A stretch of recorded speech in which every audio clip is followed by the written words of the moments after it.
Enquanto Blade caminha pelo colégio, ele encontra Claire, que o apresenta a sua amiga chamada Maria. Blade se lembra dela como uma estudante desajeitada que nem consegue lançar bolas de fogo na direção certa. Maria se junta ao grupo de Blade na mesa do jantar e pede a eles para matá-la se ela perder o controle. Ela explica que um poderoso animal mágico existe dentro dela e acidentalmente quebra sua xícara, dizendo que isso acontece quando ela perde o controle de sua força. Maria afirma que conseguiu controlar sua força, mas tem tido problemas recentemente. Ela teme que a besta destrua tudo e sabe que precisa fazer algo a respeito. Todos concordam em ajudá-la. Eles a levam para a área de treinamento, que eles cercam com uma barreira mágica. Blade diz a Maria para liberar todo o seu poder. Maria não quer fazer isso, mas Ernest afirma que Blade já a salvou antes. Então Maria decide ter fé nele. Ela remove um limitador de seu braço, que cai no chão, revelando que ele limita suas horas pela metade. Ela continua removendo os limitadores de seus outros membros e mostra a ele seu pingente, que restringe seu poder a 1/10.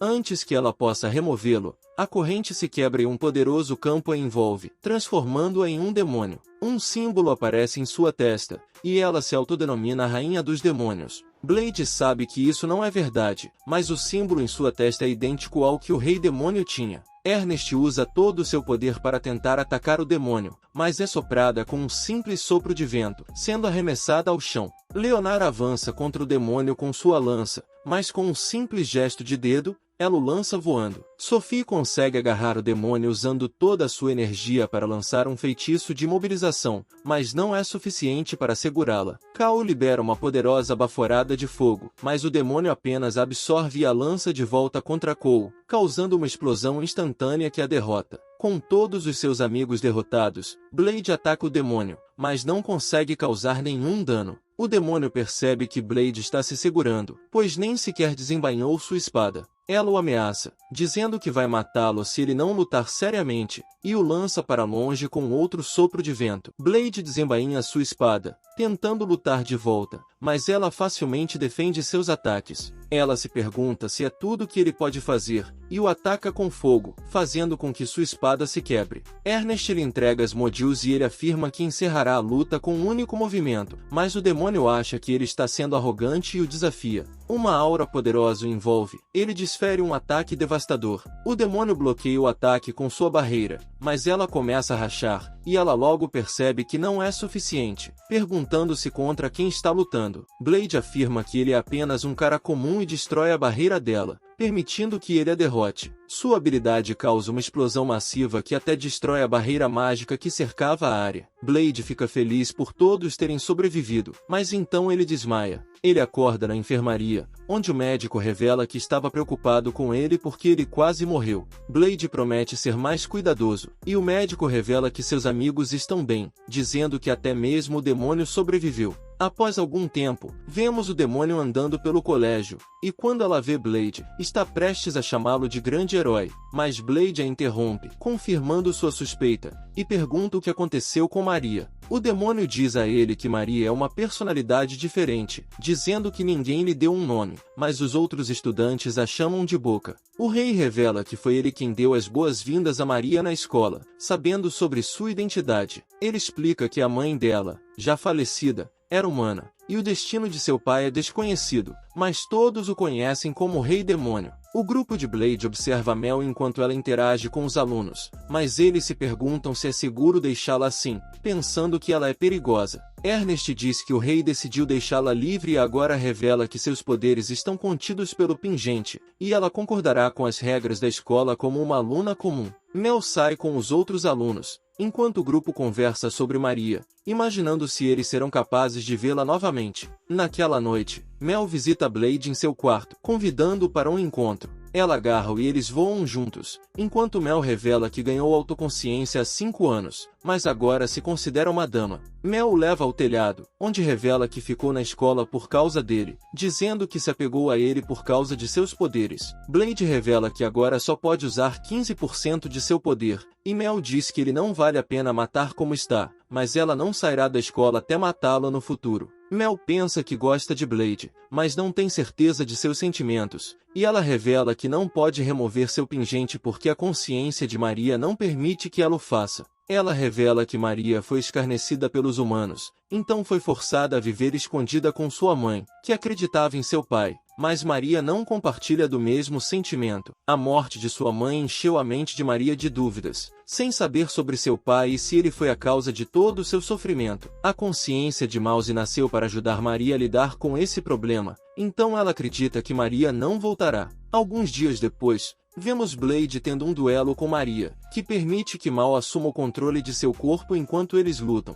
Aprendemos que Maria quer que Mal coexista com ela. Então, mesmo que a consciência de Maria seja dominante em seu corpo, ela ainda permite que Mal assuma. Blade passeia pela cidade com seus amigos e eles veem uma carroça presa sob a ponte. Eles percebem que a carroça está sendo puxada por uma centaura que Blade reconhece como Dione. Ela está prestes a chamar Blade de grande herói, mas Blade a interrompe, dizendo a ela que sua identidade como grande herói é um segredo. Dione explica que conhece Blade há muito tempo, e Blade pergunta o que ela planeja fazer com a carroça. Cal oferece-se para cuidar dela, e eles se dirigem ao rei, que é revelado como o proprietário da carroça. O rei informa Dione que ela estará ensinando na academia, dizendo que ela é mais do que qualificada para atuar como instrutora deles. Ele aguarda com expectativa ensinar Blade na academia. Dione demonstra suas habilidades em enormes blocos de ferro divino, que são considerados indestrutíveis. Ela ataca um bloco com sua lança,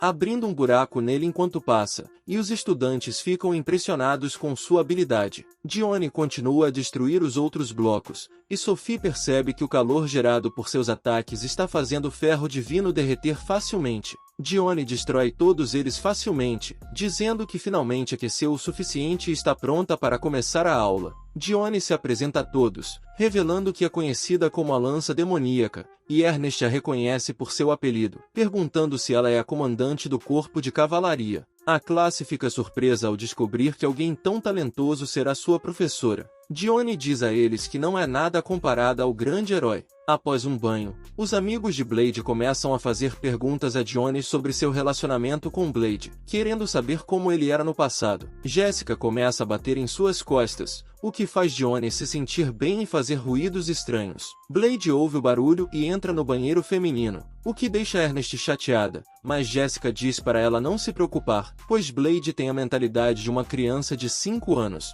Dione revela que Blade tinha 5 anos quando a conheceu pela primeira vez e que costumava ser feroz como um animal selvagem. Ela conta que Blade tentou comê-la no passado, quando ela era muito mais fraca. Após esse evento, ela treinou para se tornar mais forte e, eventualmente, se juntou ao grande herói. Vários dias depois, vemos Blade e Ernest passeando pela cidade quando uma ave gigante conhecida como Semergio aparece. Ernest se pergunta o que ela está fazendo lá, mas não está preocupada, pois não há registros de Semergios atacando humanos. No entanto, a ave desce na direção deles, destruindo uma carroça próxima. Ernest pensa em enfrentá-la, mas o Semergio a encara, fazendo-a hesitar. Blade diz a ela para controlar seu espírito de luta. Então Ernest levanta as mãos e o Semergio voa para longe. Eles percebem que há 2 Semergios e se perguntam por que a carroça foi atacada, suspeitando que o rei possa ter algo a ver com isso. Ernest se apressa para falar com o rei e perguntar o que está acontecendo, enquanto Blade informa sobre a situação. O rei revela que a carroça trazida por Dione continha um ovo de Semergio e que os pais do Semergio estão furiosos, mas escolheram um local inadequado para o ninho. Precisa estar em uma altura maior para receber a luz do sol poente para chocar. Ele diz a eles que o ovo não teria chocado se fosse deixado sozinho, então ele decidiu intervir, informando aos pais que o ovo vai chocar no dia seguinte e ordenando que eles o protejam. No dia seguinte, Blade informa aos estudantes que precisam ganhar tempo até o pôr do sol, já que os pais dos Semergios estão em um estado de frenesi e podem destruir o ovo se o encontrarem. Ele explica o plano de esconder o ovo e levá-lo para o topo da torre usando um elevador, para que o ovo seja colocado sob condições perfeitas para chocar. Os Semergios estão destruindo as carroças na capital, mas os estudantes já evacuaram os civis e agora estão lutando contra um Semergio. Eles conseguem contê-lo com fios feitos de ferro divino, mas o pássaro consegue se soltar e levantar prédios inteiros, voando com eles. No entanto, Blade está feliz porque isso comprou algum tempo para que o ovo chocasse. Enquanto Claire cuida dos feridos, o outro Semerjo aparece e Cole o ataca com uma rajada de fogo, mas não causa danos. Maria permite que Ma assuma o controle e ataca com relâmpagos, mas não é o suficiente para derrotar o pássaro. Ernest usa toda a sua energia para invocar o fogo de Asmodeus e causa um dano considerável com sua energia esgotada. Ela cai em um prédio, mas encontra Pudim e come para recuperar suas forças. Enquanto o sol se põe, eles levantam o ovo usando um elevador, mas ele falha e para. Enquanto isso, um Semerjo se aproxima. Blade começa a escalar a torre para alcançar o ovo, mas está tendo dificuldades porque só pode usar 15% de sua força. Dione o ajuda permitindo que ele monte em suas costas e lembra Blade de que ele não está mais sozinho. Ele diz a ela que agora tem muitos amigos que o apoiam. E Dione chegam ao ovo, mas Blade tem dificuldade para levantá-lo.